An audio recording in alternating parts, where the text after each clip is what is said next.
It's a very good point, which brings me to the BRICS and the rise of middle powers, because that is one of the shifts that we see today. To what extent do you think that that is a challenge to the West, or maybe that can be sort of the bridge, especially in a world where we will see continued competition between the US and China?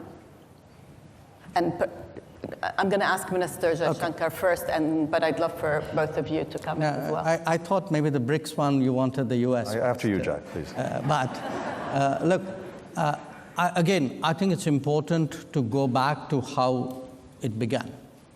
The BRICS started in an era where Western dominance was very strong. The premier gathering of the world was the G7.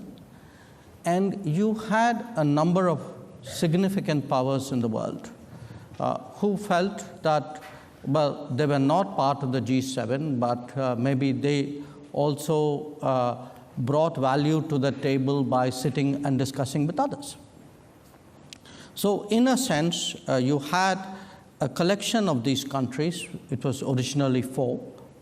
South Africa joined later.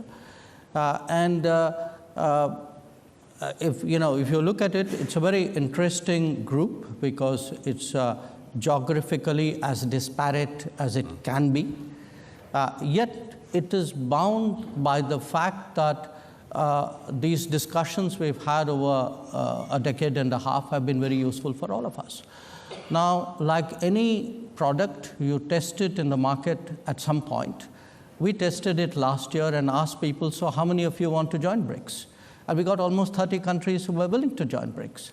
So clearly, if 30 countries saw value in it, there must be something good we've done.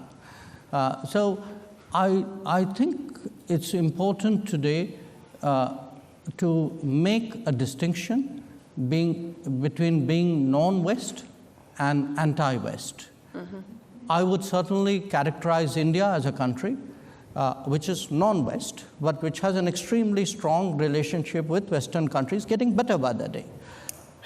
Not everybody else necessarily in that grouping might qualify for that description, but the contribution the BRICS has made, if one looks at the G7 and how it evolved into the G20, I think in a way, those additional 13 members who came into its bigger grouping, 5 of them are BRICS members. The fact that there was another group which was meeting regularly and discussing and debating, I think certainly was an input into the expansion of the G7 into the G20. So I think we did a service to the world.